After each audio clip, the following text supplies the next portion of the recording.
Hello guys, this Kartikeya Pandey from IT बेचू and you are watching Neera online coaching. Guys, जैसा कि अपन इलेक्ट्रोस्टैटिक की सीरीज को कंटिन्यू कर रहे हैं, उसी सीरीज पे आज अपन बहुत ही इंपॉर्टेंट टॉपिक पे बात करने वाले हैं, जो कि नेक्स्ट पार्ट है उस सीरीज का, and that is dipole. Dipole section पे आज अपन बात करने वाले हैं, डाइपोल मूवमेंट पे अपन बात करने वाले हैं। और पहले मैं आपको बता देता हूं कि इलेक्ट्रिक फील्ड अभी खत्म नहीं होगा। अभी इलेक्ट्रिक फील्ड पे अगले आने वाले भी 2 लेक्चर्स इलेक्ट्रिक फील्ड के ही होंगे, मतलब इलेक्ट्रोस्टैटिक सीरीज पे, ये बात याद रखिएगा।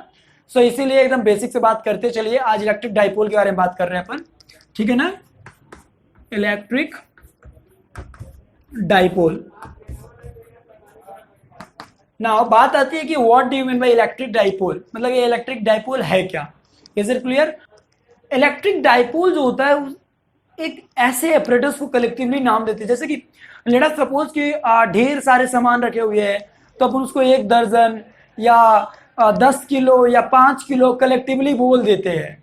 उसी तरह होता है electric dipole.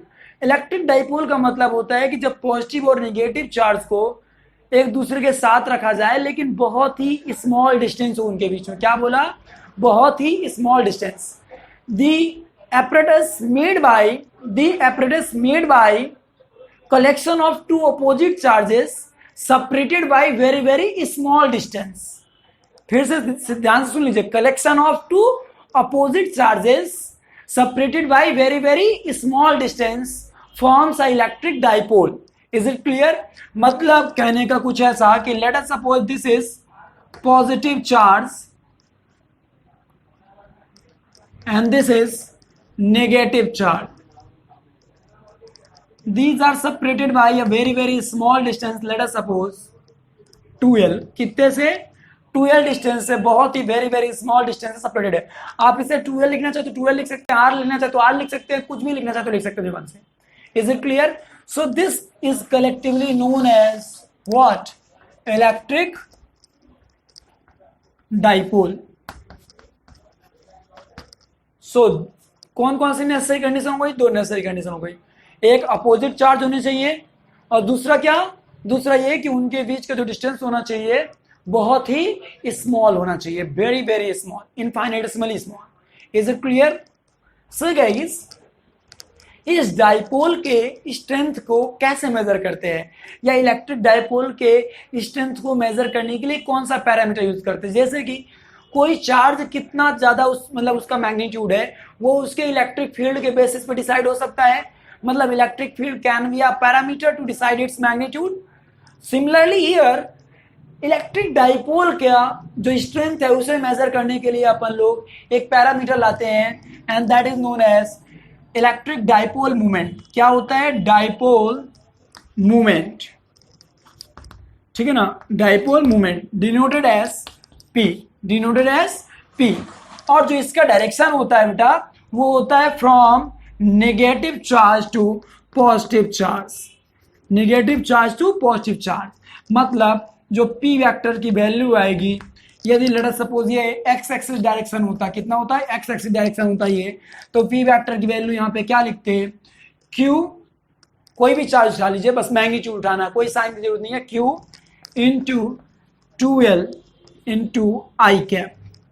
Q into 2l into I cap. But यहां पे क्या है, ध्यान से देखिए तो, निगेटिव टू पॉजिटिव डायरेक्टेड होगा डाइपोल मूवमेंट इधर की ओर, तो यदि एक्स एक्सिस इधर की ओर है तो यहां लिखना चाहिए था माइनस आई कैप। माइनस आई कैप क्यों? क्योंकि जो हमारा P वेक्टर है वो किधर की ओर डायरेक्टेड है रे? वो from negative charge to positive charge directed है, और हम देख सकते हैं कि वो अपोजिट टू एक्स एक्सिस है, इसीलिए माइनस। सो किसी भी इलेक्ट्रिक डाइपोल की स्ट्रेंथ को मेजर करने के लिए अपन लोग जो कॉन्सेप्ट लेंगे, that will B Q into 2l। Is it clear? Q into 2l ये मैग्नीट्यूड बताएगा कि किसी डाइपोल की कितनी स्ट्रेंथ है। तो डाइपोल का जो डिफिनीशन था अपना क्लियर है कि भैया 2 opposite equal charges separated by very small distance. Is it clear? तो अब एकदम बेसिक से यदि बात करें, लेट अस सपोज कहीं पे ऐसे रखा हुआ है, एक प्लस चार्ज रखा हुआ है प्लस Q, यहां पे रखा हुआ है -2Q, और यहां पे भी रखा हुआ है प्लस Q चार्ज। और अब यदि पूछता है लेट अस सपोज कि नेट डाइपोल मूवमेंट कितना होगा इस कलेक्शन का, तो क्या करेंगे? एकदम ध्यान से इस जो -2q को है तो इस -2q को एकदम अलग कर लीजिए, इधर -q दो तरीके से अलग कर लीजिए। तो एक ये आपका डाइपोल फॉर्म हो गया, एक ये आपका डाइपोल फॉर्म हो गया। इसके चलते जो डाइपोल मोमेंट आया होगा वो इधर की ओर आया होगा, डाइपोल इलेक्ट्रिक डाइपोल मोमेंट इसके चलते इधर की ओर आया होगा। मान लीजिए ये P आया होगा तो ये भी P आया होगा, तो इन दोनों का रिजल्टेंट किधर की ओर हो जाएगा, इधर की ओर हो जाएगा, and that will B √2 times of P। क्यों? क्योंकि इन दोनों के बीच का एंगल कितना है, 90 डिग्री है, और ये दोनों एक वेक्टर की तरह काम कर रहे हैं, because these are the vector quantities. ठीक है ना, जब ये वेक्टर क्वांटिटीज हैं तो सिंपल सा कॉन्सेप्ट है कि भैया P1 vector plus P2 vector का whole square plus 2P1 P2 cos theta का whole under root. Is it clear guys? तो इस तरीके से हमने डाइपोल मोमेंट निकाल लिया इस सेक्शन का। सो डाइपोल मोमेंट क्या है, क्लियर हो गया। डाइपोल मोमेंट का डायरेक्शन कहां से कहां क्यों डायरेक्टेड हो गया, ये क्लियर हो गया। और नेट डाइपोल मोमेंट कैसे निकाले, लेट अस सपोज कोई अप्रेटस होता तो, ये भी क्लियर हो गया। अब बात करते हैं किसी भी एक इलेक्ट्रिक डाइपोल के चलते डिफरेंट पॉइंट्स पे नेट इलेक्ट्रिक फील्ड कितना होता है, जैसे कि on its axis, on equatorial line मतलब परपेंडिकुलर टू द एक्सिस, ठीक है ना, and at any general point, किसी भी जनरल पॉइंट पे net electric field due to this dipole moment, sorry this electric dipole कितना होगा। तो चलिए स्टार्ट करते हैं एकदम बेसिक से।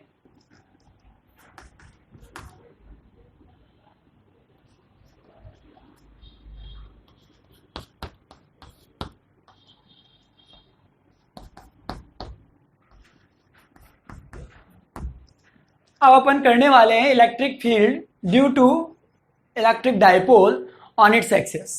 कहने का मतलब कि लेट अस सपोज हमारे पास two equal and opposite charge है, याद रखिएगा अपोजिट के साथ साथ इक्वल भी होने चाहिए, तभी वो इलेक्ट्रिक डाइपोल को फॉर्मेशन करेंगे, otherwise no, not at all.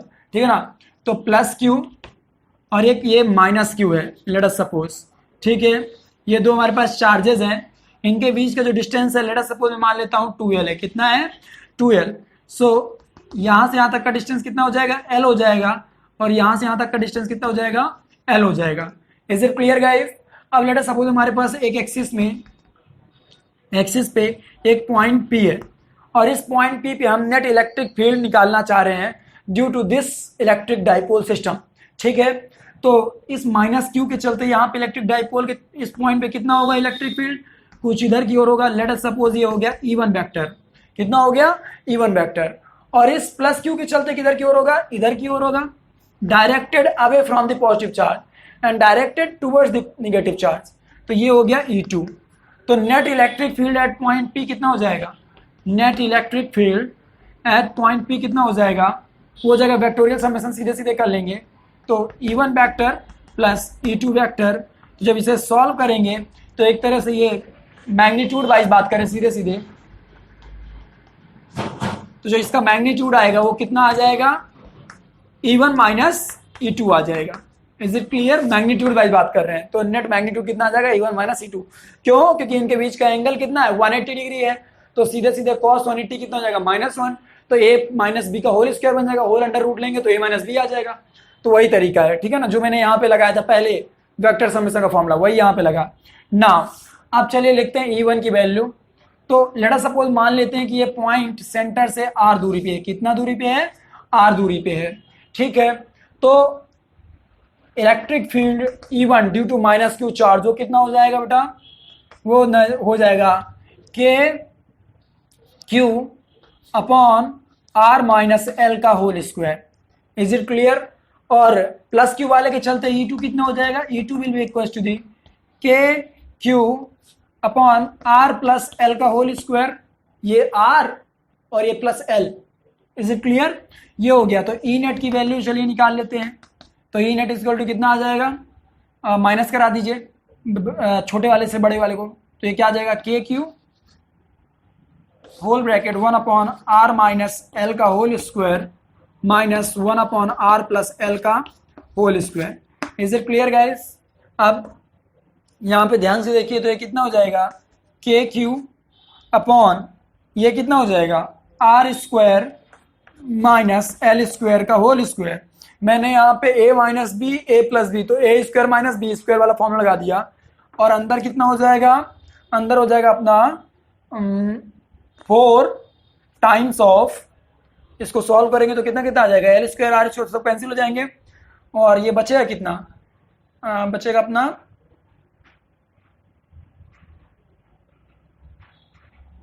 4LR। Is it clear guys, कितना बच जाएगा 4LR। So this will be the resultant electric field E net at the point P। तो अब मैं इसे थोड़ा सा मैनिपुलेट कर लेता हूं। जब मैं इसे मैनिपुलेट करूंगा तो ये कुछ ऐसा दिख रहा होगा, K into 2 times into Q into 2L upon L square minus R square minus L square की होल स्क्वायर।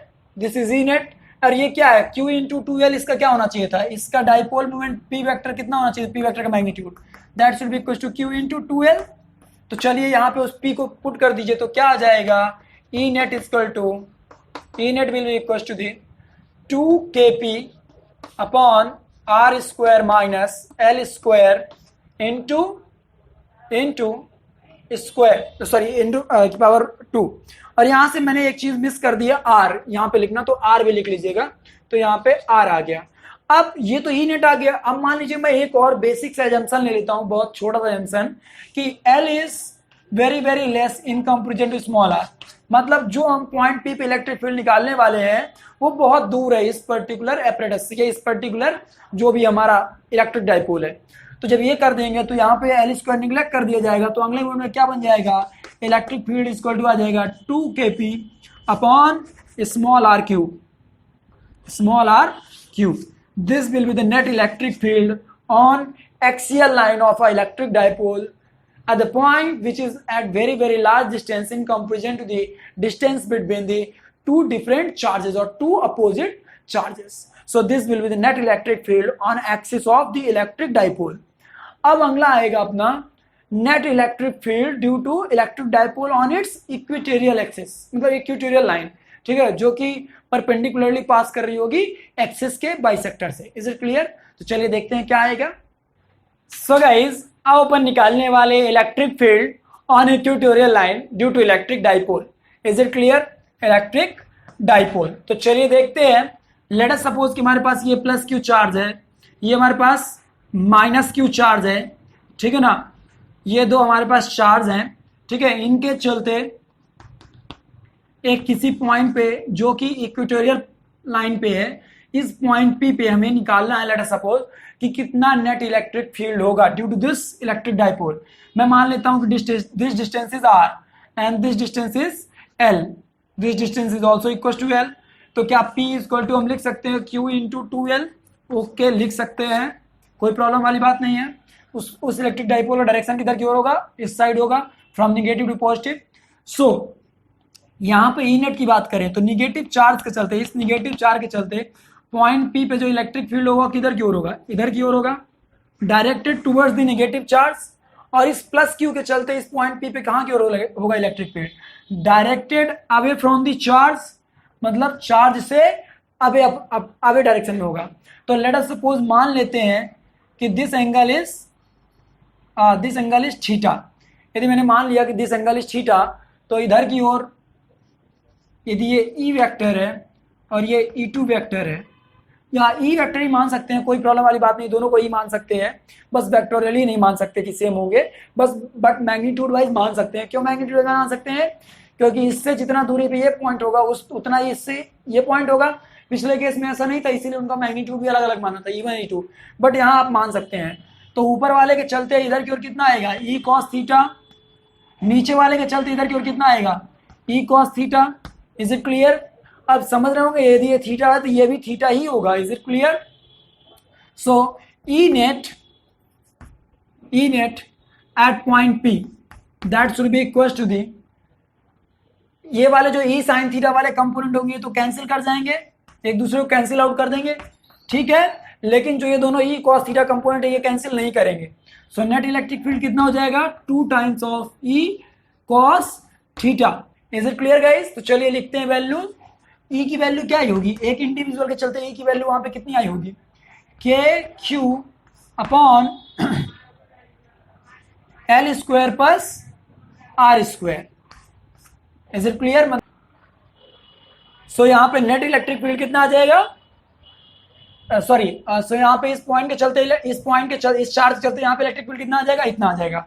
तो नेट इलेक्ट्रिक फील्ड कितना हो जाएगा, इसे यहाँ पे जैसे ही पुट कराएंगे तो ई नेट इक्वल टू कितना आ जाएगा अपना, E net will be equal to 2 times of k q upon L square plus R square whole multiplied by cos theta.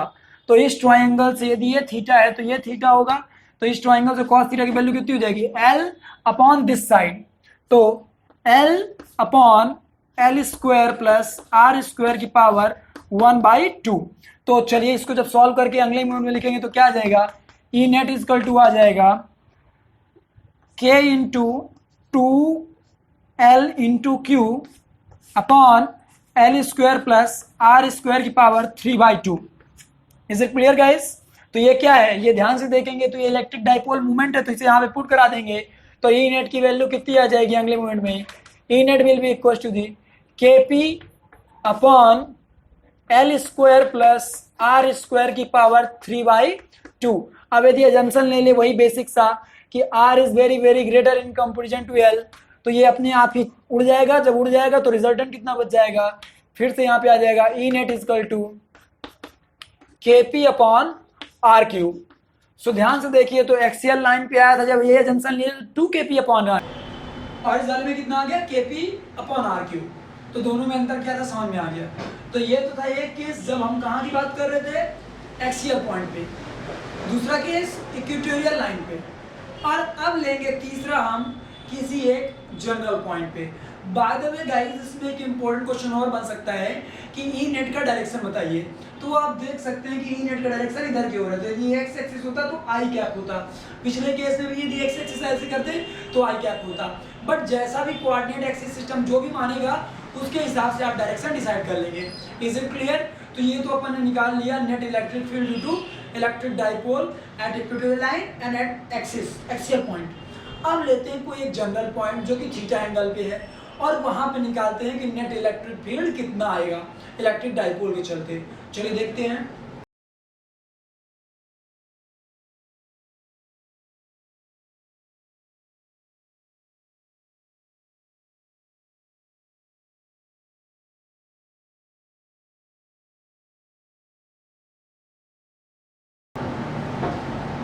Guys हमने क्या किया है, हमने फिगर अप कर लिया चीजों को।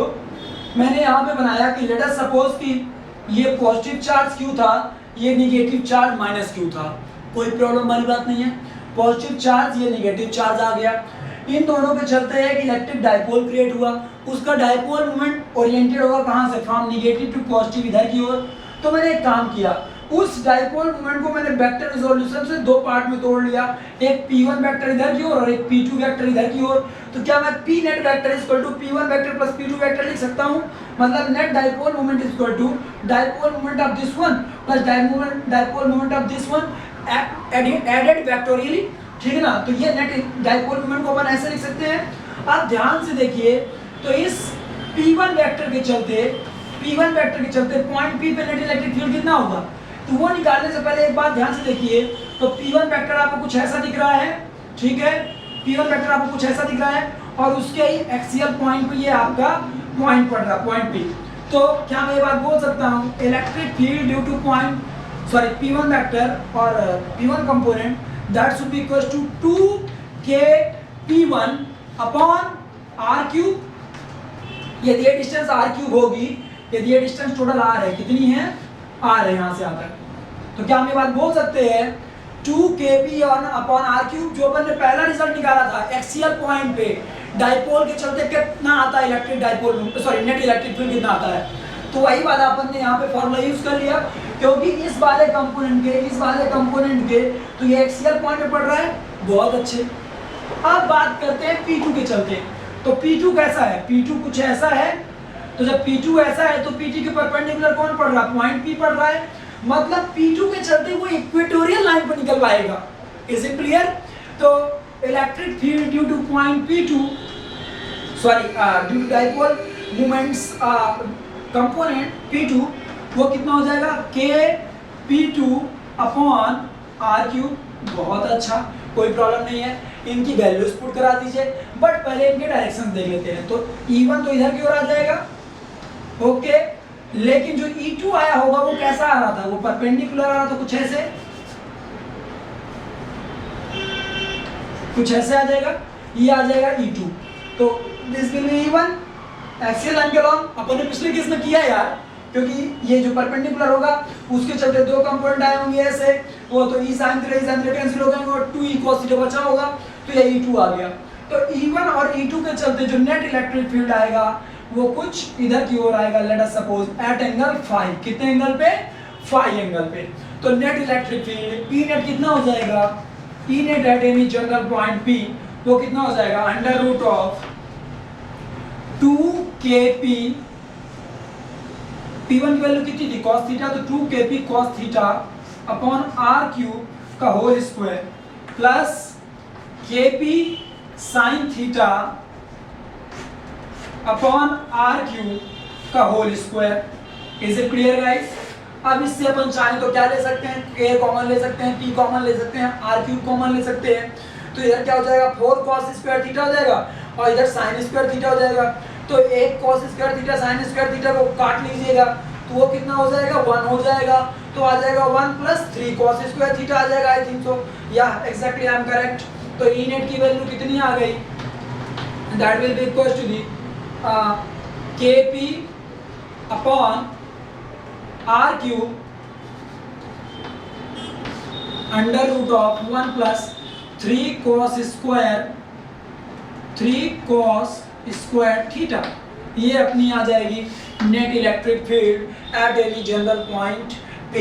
अब यदि एक्सियल पॉइंट की बात करते खुद से सोचिए, तो एक्सियल पॉइंट के लिए थीटा की वैल्यू कितनी होती, 0 हो जाती, तो 0 यहाँ पे जैसे ही पुट कराएंगे तो कितना हो जाएगा, 1 हो जाएगा, तो 3 + 1 4 हो जाएगा, 4 का अंडर रूट 2 आ जाएगा, 2kp/r³, क्या बात है।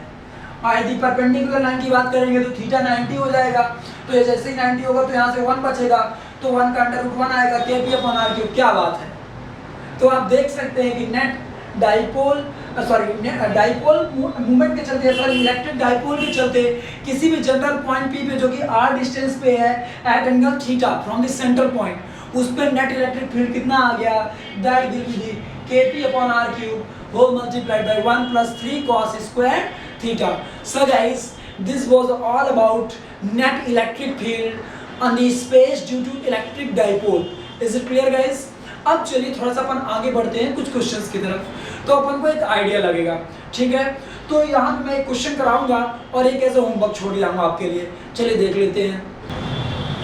नाउ गाइस, जो आपके लिए होमवर्क छोड़ के जा रहा हूँ वो है कि आपको फाई की वैल्यू बतानी है, जो कि अपन ने प्रीवियस केस में देखा था कि नेट इलेक्ट्रिक फील्ड जो आया था वो एट एंगल फाई आया था, ठीक है ना। तो उस फाई की वैल्यू कैसे निकालेंगे, ये आपके लिए होमवर्क है। बाय द वे मैं ये क्वेश्चन लेके जा रहा हूँ, मतलब मैं ये क्वेश्चन करा रहा हूँ, जो वो क्वेश्चन ये है कि एक आपके पास इलेक्ट्रिक डाइपोल दिया हुआ है कुछ ऐसा, ठीक है ना, ये -q है, ये +q है, और बोला है कि इस पर्टिकुलर इलेक्ट्रिक डाइपोल पे इस चार्ज के चलते, जो कि +q यहाँ पे रखा हुआ है at distance, let us assume कि r है, कितनी दूरी पे है, r दूरी पे है फ्रॉम सेंटर, इस चार्ज के चलते इस इलेक्ट्रिक डाइपोल पे कितना फोर्स लग रहा होगा, नेट फोर्स।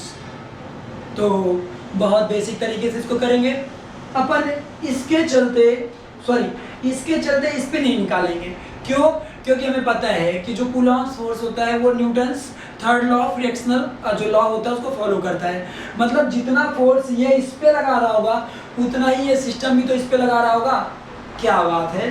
तो एकदम बेसिक तरीके से इसके चलते इस पॉइंट P पे जो E नेट होगा, E नेट वो कितना होगा, it will be directed towards this direction and its value will be equal to 2kp/r³, where P is the dipole moment of this electric dipole, and जब E net पता चल गया तो force F is equal to कितना होता है, capital Q × E होता है, ठीक है। तो पुट कर दीजिए यहाँ पे, तो ये कितना आ जाएगा बेटा, ये आ जाएगा 2kQ/P/r³, this will be the net force applied by this system on this charge।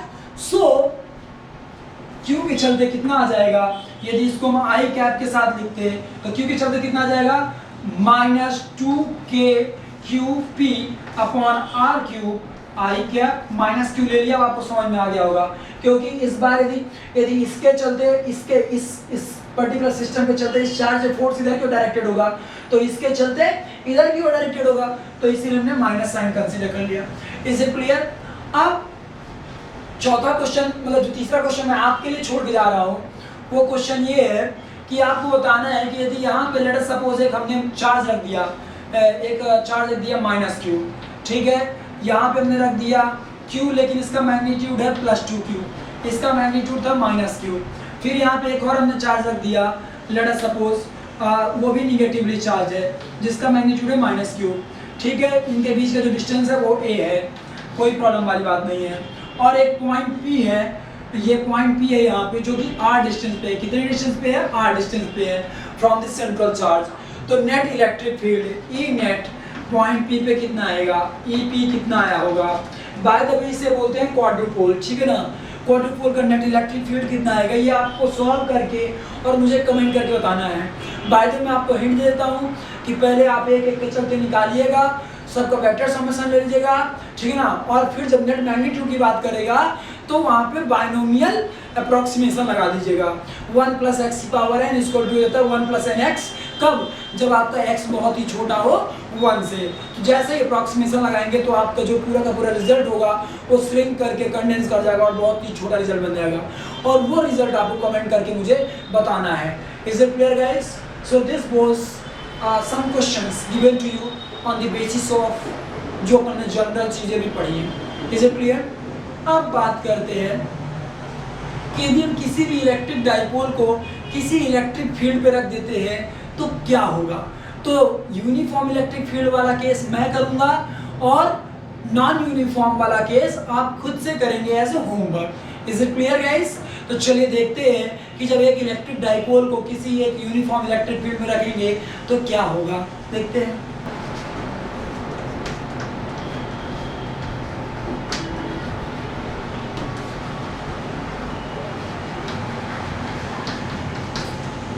सो अपना नया टॉपिक है electric dipole placed in a uniform electric field. चलिए देखते हैं।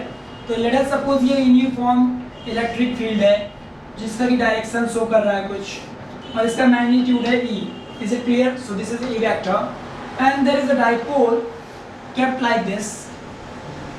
This is positive q, this is negative q at angle phi। कितने angle पे है? phi angle पे है। तो क्या क्या चीजें हो रही होंगी समझते हैं, इसके सिस्टम के बारे में समझते हैं। तो देखिए यहाँ पे मात्र हम टॉर्क और फोर्स के बारे में बातें करेंगे, पोटेंशियल एनर्जी ये सारी चीजें अभी अपन को नहीं पढ़ना है, वो सब अपन फ्यूचर में पढ़ेंगे। Is it clear? तो चलिए बात करते हैं इस पर्टिकुलर चार्ज पे फोर्स किधर क्यों लग रहा होगा। ध्यान सोचेंगे तो अपन पहले नेट फोर्स निकाल रहे हैं कि नेट फोर्स कितना होगा। तो इधर की ओर आ रहा होगा +QE, बहुत अच्छे। और इस नेगेटिव चार्ज की इधर की ओर कितना आ रहा होगा? -QE, बहुत अच्छे। -QE क्यों? क्योंकि नेगेटिव चार्ज पे इलेक्ट्रिक फील्ड के डायरेक्शन के अपोजिट लगता है फोर्स, और पॉजिटिव चार्ज पे सेम डायरेक्शन पे, तो ये आ गया। तो E नेट की वैल्यू कितनी आ गई?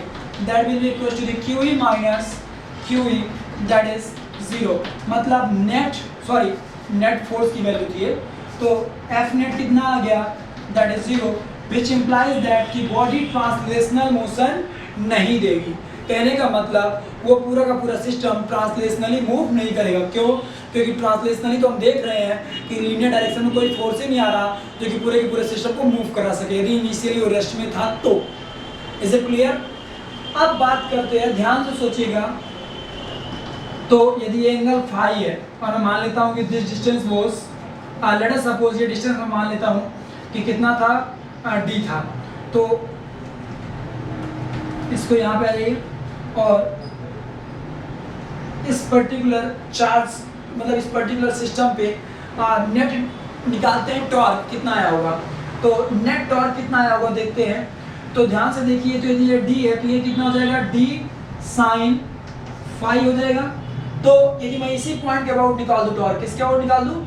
इसी पॉइंट के अबाउट टॉर्क निकाल दूँ, चाहे इस पॉइंट के अबाउट निकाल दूँ, चाहे सेंटर के अबाउट निकाल दूँ, कोई प्रॉब्लम वाली बात नहीं है, ठीक है ना। तो देखते हैं कितना आएगा। तो net torque on system, net torque on system that will be equal to the, कोई प्रॉब्लम वाली बात नहीं है, देख लेते हैं। that will be equals to the force into lever arm into sin phi. sin phi क्यों किया? क्योंकि समझ में आ गया उनके बीच का एंगल कितना है, फाई है. तो दिस इज नेट टॉर्क. चलिए पुट करा देते हैं.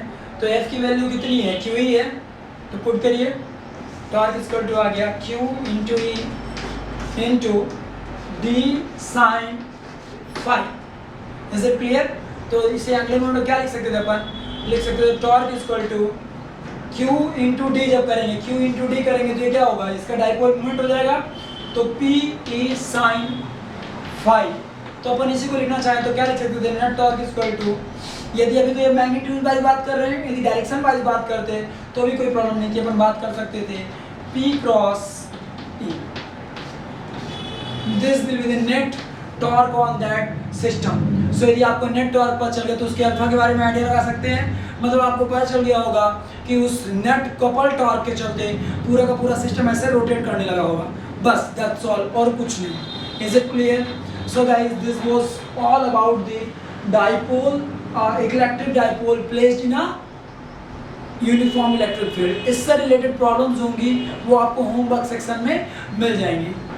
सो guys, this was all about today's class. और अपन मिलेंगे नेक्स्ट लेक्चर में जिसमें कि अपन आगे कंटिन्यू करेंगे. और अभी भी अपन इलेक्ट्रिक फील्ड ही पढ़ेंगे अभी भी, ठीक है ना. इलेक्ट्रिक फील्ड बहुत सारे वेरिएशंस हैं. यदि कुछ भी छूट जाएगा तो यार वो एग्जाम में प्रॉब्लम कर देगा, इसलिए मैं कुछ भी छोड़ना नहीं चाह रहा हूँ. सो आपको यदि वीडियो अच्छा लगा हो तो हमारे वीडियो को लाइक करिए, हमारे चैनल को सब्सक्राइब करिए, जिससे कि आपको ये सारे वीडियोस फ्री ऑफ कॉस्ट हरदम मिलते रहें और आप हमारे साथ बने रहें. And one more thing guys, यदि आपने हमारे पेज को अभी तक लाइक नहीं किया तो प्लीज़ हमारे पेज को जाकर लाइक करिए, जिससे कि आने वाले हर वीडियो का नोटिफिकेशन आपको मिलता रहे. और नोटिफिकेशन बेल दबाने मत भूलिएगा सब्सक्राइब बटन के बगल में. Is it clear guys? Bye bye, take care, have a nice day.